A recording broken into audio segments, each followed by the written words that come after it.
folks, Mike here, Broke Astronomer. Welcome in. Today we are going to talk about crazy things such as how to remotely control your telescope. Let's talk about the evolution of this concept here. So initially you are out there in the backyard, front yard, wherever you are, and you have a short little USB cable going from perhaps a USB hub over to your laptop computer.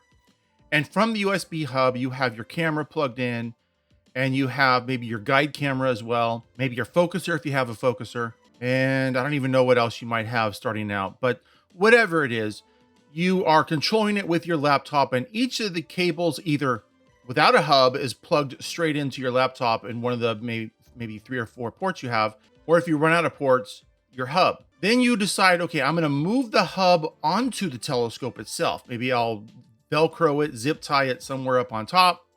That gives you less cables to deal with. So you have a single power supply to the hub and a single USB cable going up, but still plugging into your laptop. Now, this is where people are most of the time.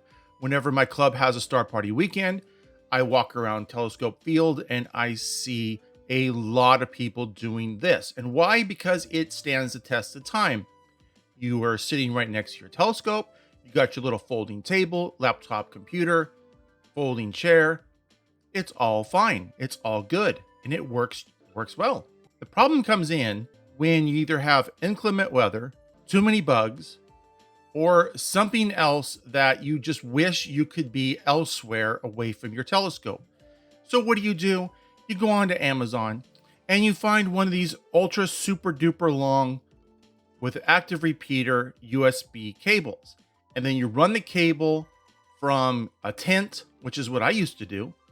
I would set up a tent there next to my telescope pad, maybe 10 feet away. And I had a USB cable that went under the soil and up through to where I had a pier. And I would set my telescope up there every weekend that we had a Star Party weekend.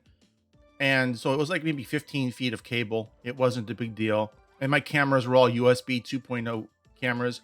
Wasn't a big deal. Everything worked fine.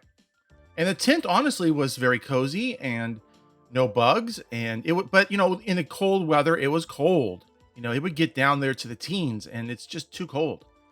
And in the summers, I would have to have a fan running because it would just be too hot and I just couldn't sleep. At home though, what do? Well, oftentimes, as I said, you buy the long cable. I have several of these actually because they die. They get wet in the moisture on the grass and whatever, but it's got the main outlet there, the female side, and it says active extension cable, and it's got a little port on the side where you could plug in a little 5-volt power supply.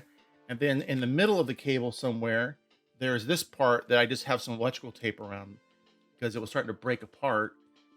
Does the same thing. It's got a little active repeater part in there. And yeah, this mess, which, you can see gets tangled, I've had for a number of years.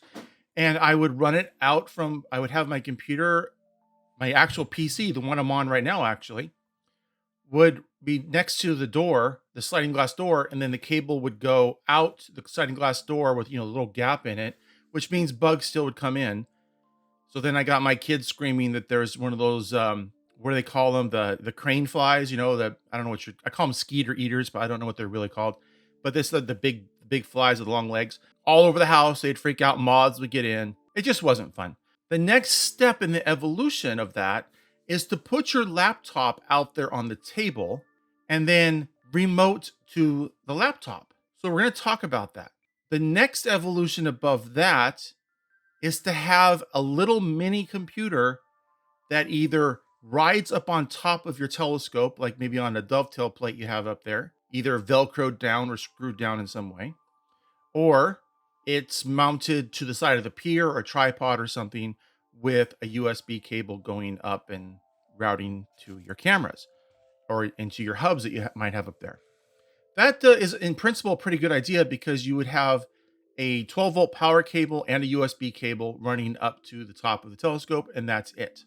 Or if you run that computer, it would just be the power for the computer, and then all your electronics would plug into that little computer itself. So let's look for mini computer. So you get these things. Now, they can be expensive. Grant you. They can be. Look at this one, 719, too rich for me, right? This one, better, 195, that's affordable. But what you want to look for is you want something that has enough processing power and memory to download those big files if you have a camera with a large sensor. Also, especially if it's like a CMOS, right? Also, you want to be able to have maybe plate solving ability that doesn't take too long. It does it rather rapidly. Now, you can see here that they do come down in price, and yet the performance needed to do those kinds of tasks doesn't necessarily outpace the computer. So what that means is you can get an maybe a 5-year-old unit that would actually work just as well as something new for that purpose, and the price would be substantially lower. So I don't see the one that I actually have on here, but let's say it was this one. Okay, it has 8 gigabytes of RAM, which is plenty for Windows 10. But I don't really like that it has a Celeron processor, and although it does say it's a quad core, and it comes with Windows 10 Pro. It's got a VESA mount, which helps you mount it to your telescope. And the stuff like 4K, that doesn't matter to me. The SSD does, but you need the ability to perhaps add on an extra hard drive, which mine did. You took the cover off, and there was a little spot in there where you could put a little laptop hard drive in there.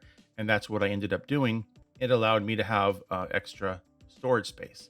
But just make sure that it has the USB ports and the type of USB ports. And if it has Wi-Fi, that's probably a good idea to have Wi-Fi, because it does eliminate one cable. You don't have to run a network cable to it.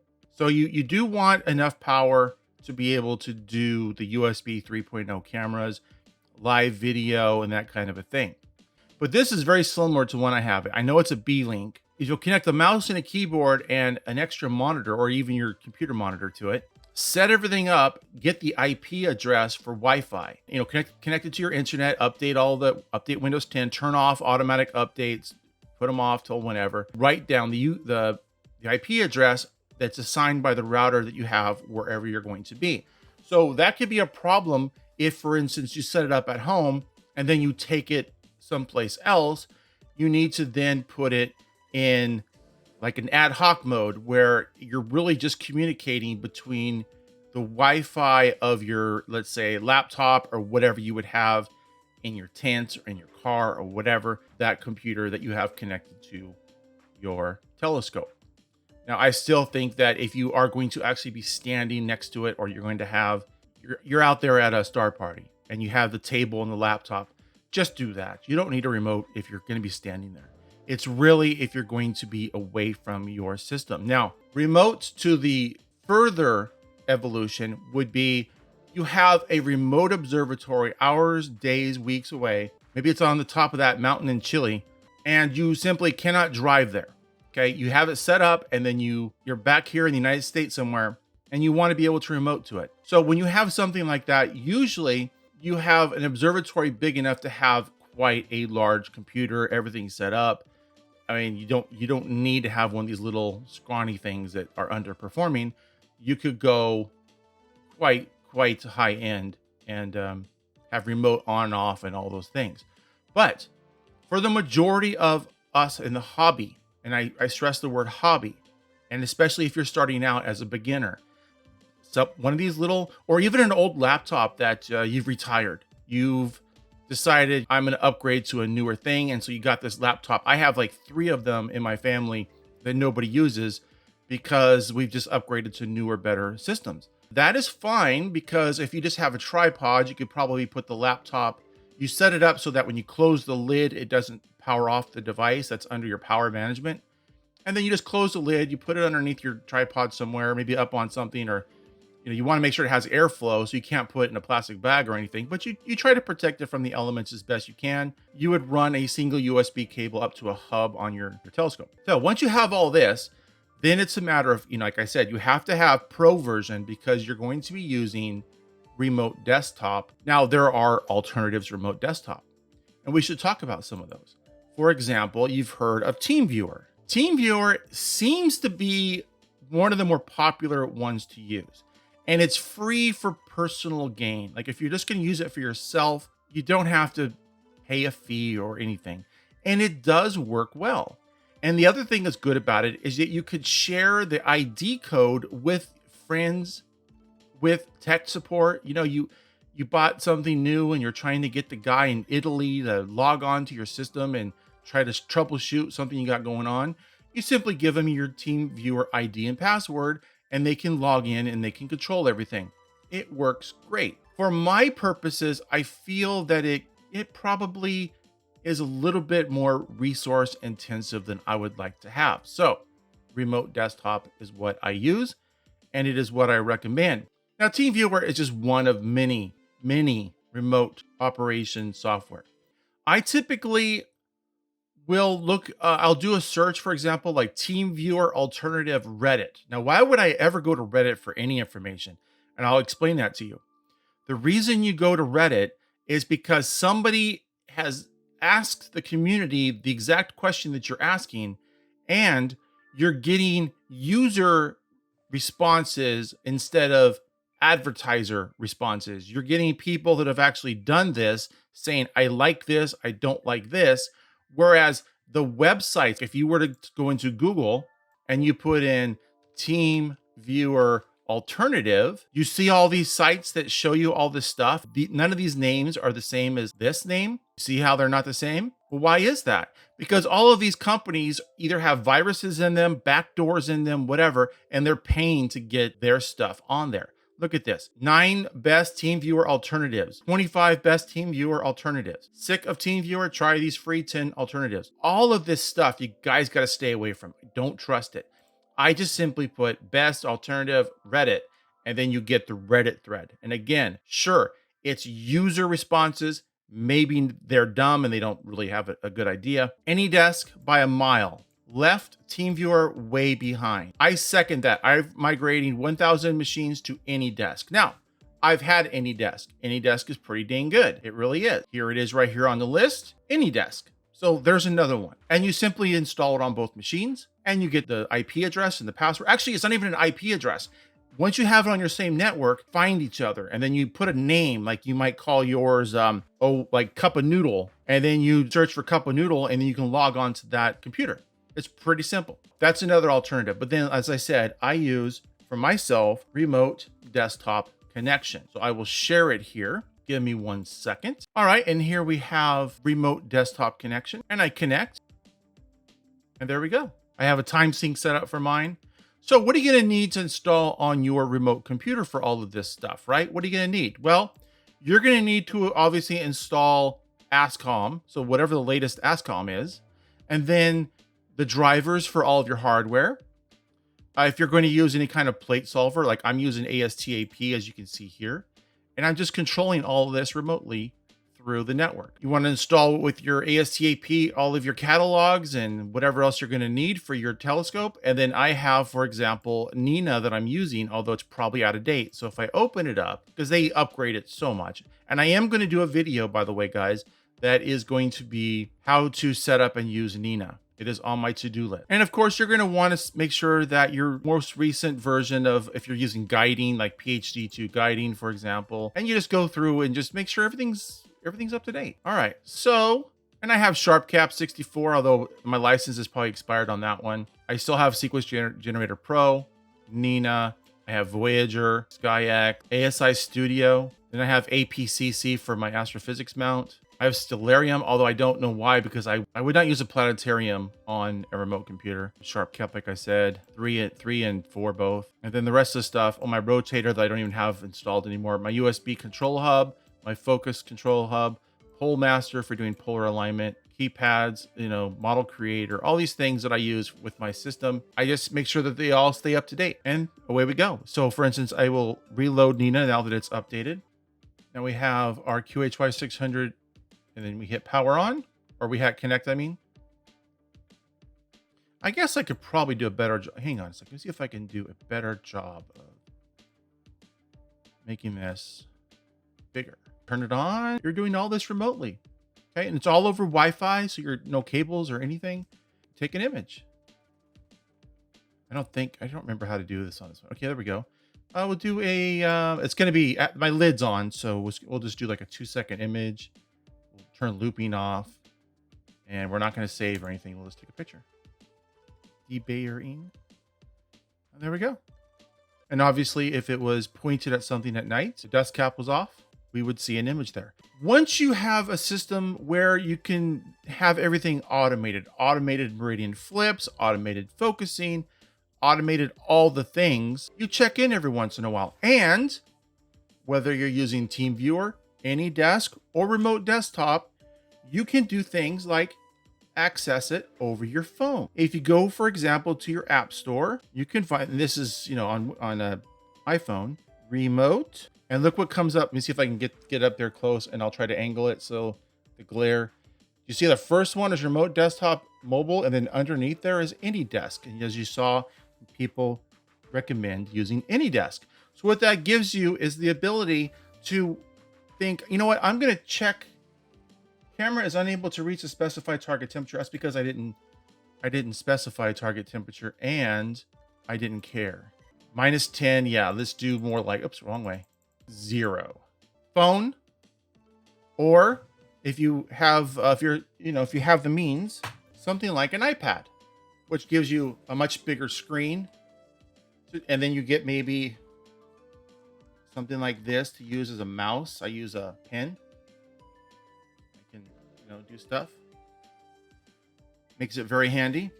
All right, so I went out and took some video here, and we'll get into it. So showing here on the back is my QHY 600. This is the camera that I purchased to go with this specific optical tube. However, it is not a good image scale for this setup, right?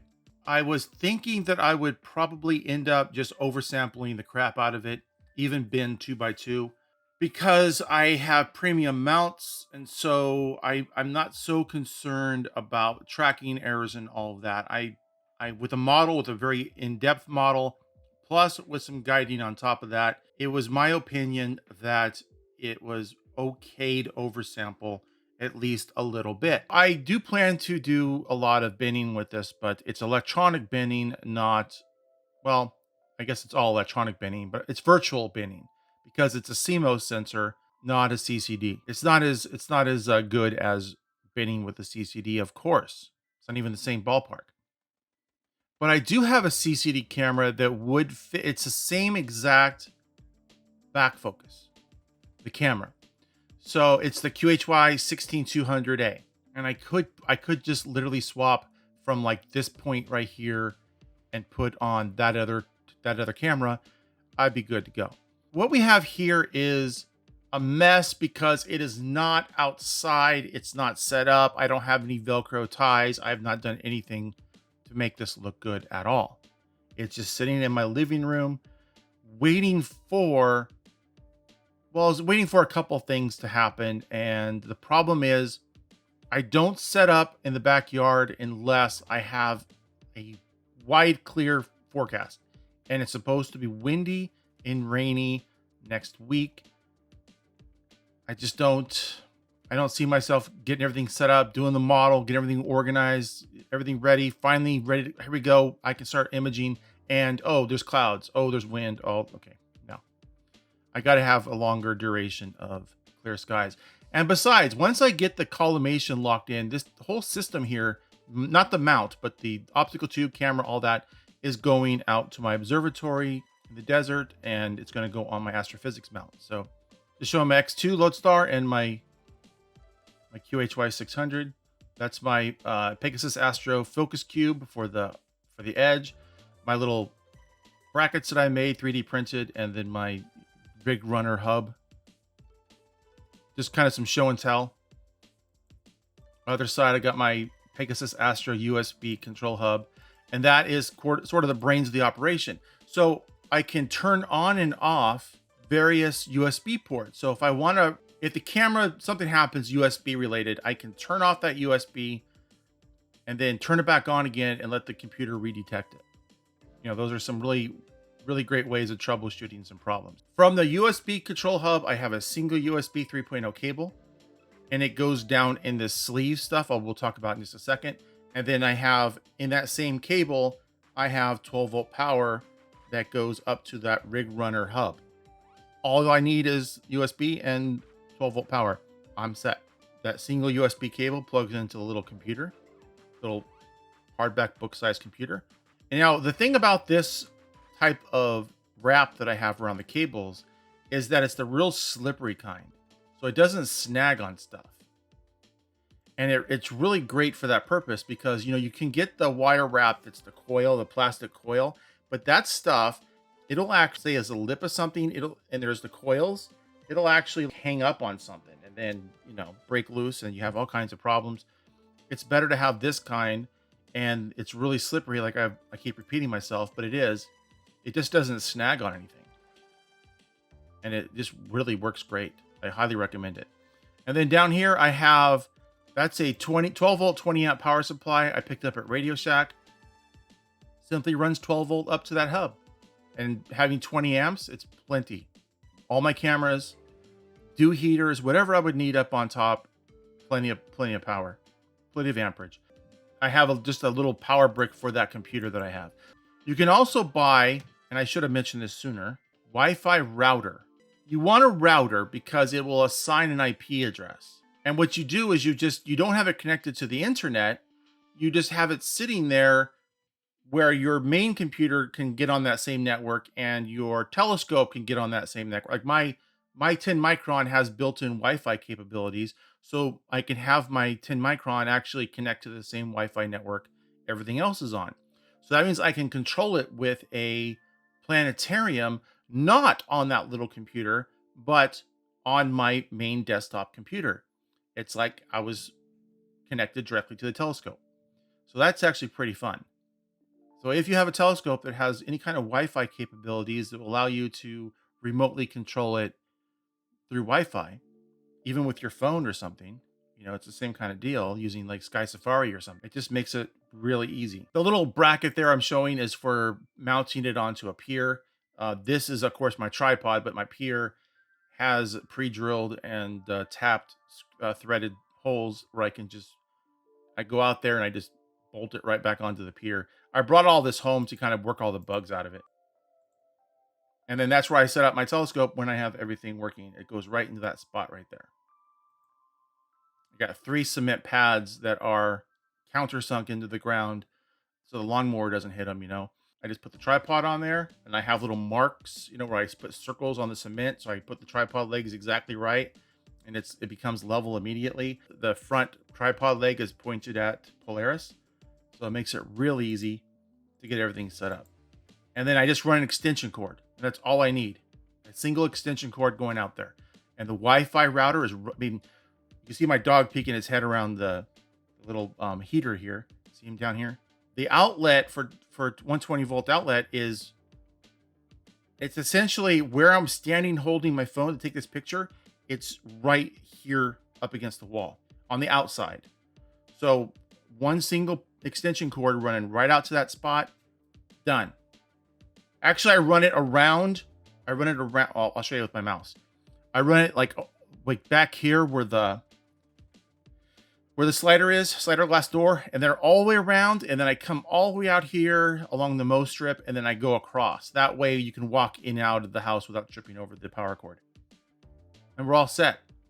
With that, guys, I hope that this gives you some ideas. This is, again, as a beginner level stuff. I'm not diving deep into fully automated observatories in this video. This is for your backyard telescope where you just don't want to be out there fighting with the bugs. You just want to be alone in your house, perhaps watching TV, right? Associating with your family, having dinner, or God forbid, even sleeping. So in another video, we will get into the part where you can set up notifications. So like if your guiding goes haywire, or if you have some sort of mechanical problem, or your meridian flip fails, or whatever, it sends you a message that if, let's say it's some time in the night and you're really critical about making sure you get those photons, you can just walk out, deal with it really quick, and then back to bed. So notifications are important. I don't use them. None of this is that important. If it fails in the night, It does. I get up in the morning and I go, oh, it didn't flip, or oh, something failed, and I figure it out and I work on it, and then I'm done. With that, guys, I'm out of here. This has been Broke Astronomer. You guys all have a great time and clear skies.